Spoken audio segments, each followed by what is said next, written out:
Good morning, class. How are you all? I hope you are all good, right? So now I told you main thing regarding this chapter. This is the first chapter. Okay.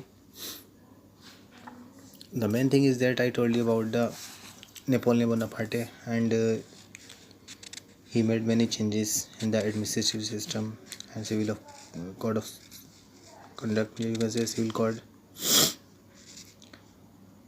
तो जैसे हमने बताया था इसमें कि हर जगह का principal, हर जगह का जो मेजरमेंट है वो सब अलग था, हर जगह की करेंसी अलग था और टैक्सेस बहुत ज़्यादा लगते थे, वो सारे के सारे उन्होंने चेंज कर दिए थे. So now we are seeing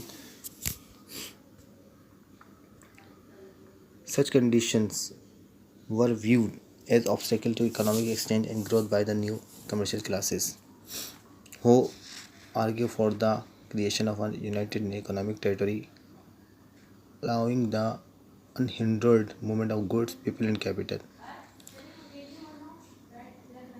ऐसी कंडीशन, ऐसे जब बिज़नेस करने लगते थे लोग, कर्मचारी जितने भी व्यापारी थे, तो उनको बहुत ज़्यादा प्रॉब्लम फेस करना पड़ती थी, क्योंकि हर एरिया में जाने के बाद जो गुड्स को लेके जाते थे, लोग आते थे जाते थे, उनका पैसा जाता था, उनको बहुत सारी परेशानियों का सामना करना पड़ता था. In 1834, a custom union or Zollverein was formed at the initiative of Prussia and joined by most of the German states.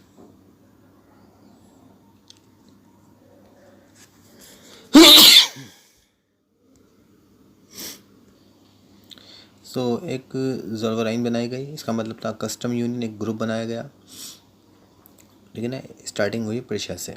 उसके बाद में जर्मन के कुछ स्टेटों ने भी ज्वाइन किया. क्या मतलब था? The union abolished tariff barriers and reduced the number of currencies from over 32 to.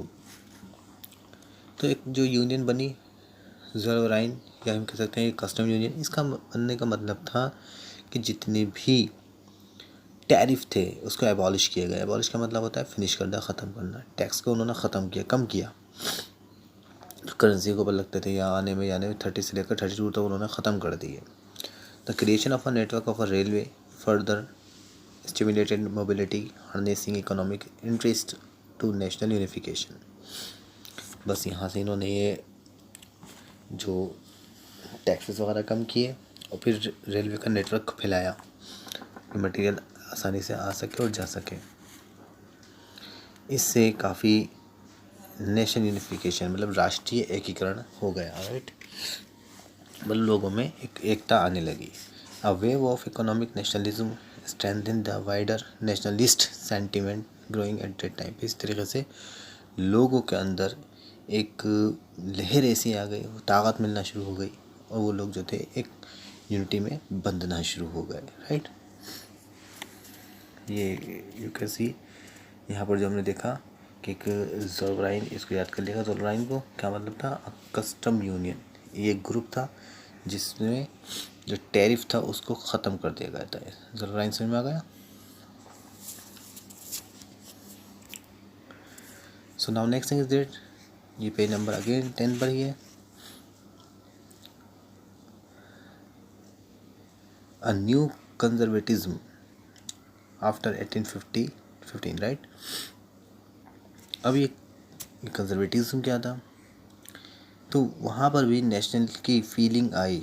रूढ़ी बात मतलब जो कंजर्वेटिज्म का मतलब क्या होता है कि एक political philosophy the stresses the importance of tradition, establish instruction and custom and preferred gradual development to quick changes. तो ये लोग ऐसे थे कि पुराने रीति रिवाजों के अकॉर्डिंग अपने परंपरा को भी मानते थे, अपने इंस्टीट्यूशन को भी मानते थे और चाहते थे चेंजेस होना चाहिए तेज़ी से. राइट, हमने उनमें देखा था लिबरलिज्म का मतलब वो लोग नई नई सिस्टम, नई नई चीज़ें, नई नई आज़ादी, इक्वल टू राइट्स, हर चीज़ चाहिए थी. ये लोग भी चाहते थे, लेकिन ये थोड़ा सा इनका माइंड अलग था कंजर्वेटिज्म का. राइट, ये सिस्टम के अकॉर्डिंग ही चाहते थे जो पहले का था. जैसे आगे देख लेते हैं.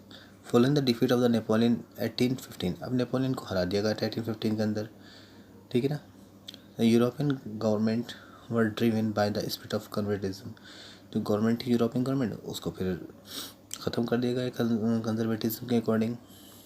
अब ये लोग कौन थे? Conservatism believed that established traditional institution of state and society like the monarch and the church and social hierarchies, property and the family should be preserved।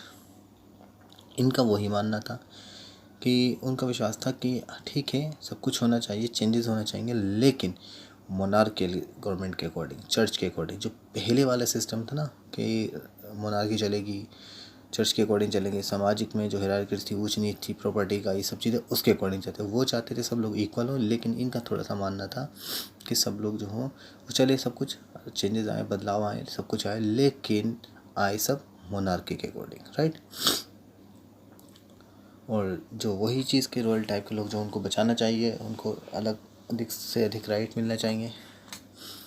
Most conservatives however did not respond or return to the society of pre-revolutionary days।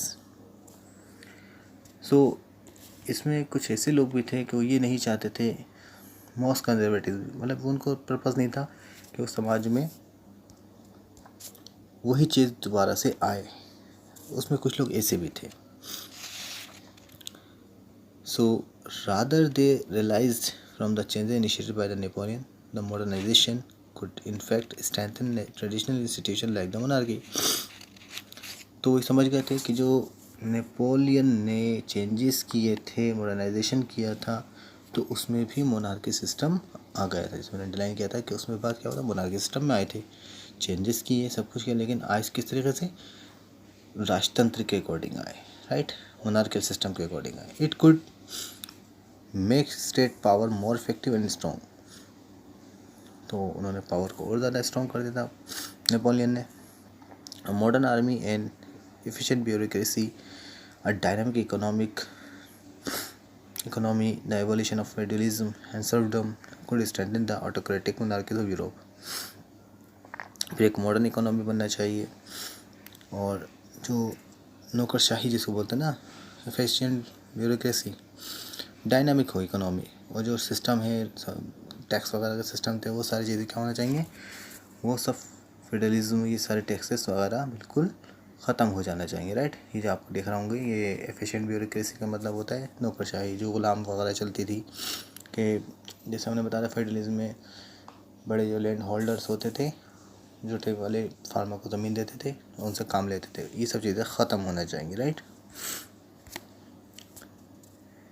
जैसे आया, तो ये सारी चीज़ें इसमें इन्होंने बताया था कि मोनार्की सिस्टम में जो है उसको पावर मिलती है, ये सब चीज़ें ख़त्म होना चाहिए, right. In 1815, representative of the European power, Britain, Russia, Prussia, Austria, who had collectively defeated Napoleon। आप देख सकते हैं कि इन लोगों ने मिलके, इन सब ने मिलकर फ्रांस में जो नेपोलियन बोनापार्ट थे, इन सब इनको हरा दिया था। क्या करें, सब ने मिलकर नेपोलियन को हरा दिया। फिर क्या करा, हराने के बाद फिर मिले ये met at Vienna to draw up a settlement for Europe. अब यूरोप के लिए उन्होंने कहा हम सेटलमेंट खुद फाइंड करेंगे, राइट। ये आप देख सकते हैं, इन लोगों ने एक डिसाइड कर लिया, Britain, Russia, Persia and Austria, इन लोगों ने पहले हराया नेपोलियन को, और हराने के बाद फिर सेटलमेंट करा, एक वाइना में मीटिंग करी, उसके बाद कहा हम सेटलमेंट करेंगे, राइट। फिर वही चीज़, जब सेटलमेंट करने के लिए जो रिप्रेजेंटेटिव होते हैं, डेलीगेट्स होते हैं, वो लोग आना शुरू हो गए। The Congress was hosted by the Austrian chancellor Duke Metternich. तो इसमें कांग्रेस के अकॉर्डिंग देखा गया, होस्टेड मतलब एक मेज़बानी की गई, लेकिन इसमें जो चांसलर बने ऑस्ट्रियन के ड्यूक मेटरनिक थे, राइट। आप देख लेगा, ये इसमें चांसलर एक उनके एक अधिकारी होता है, वो ये बन के आए, right. So I hope everything is clear to all till here.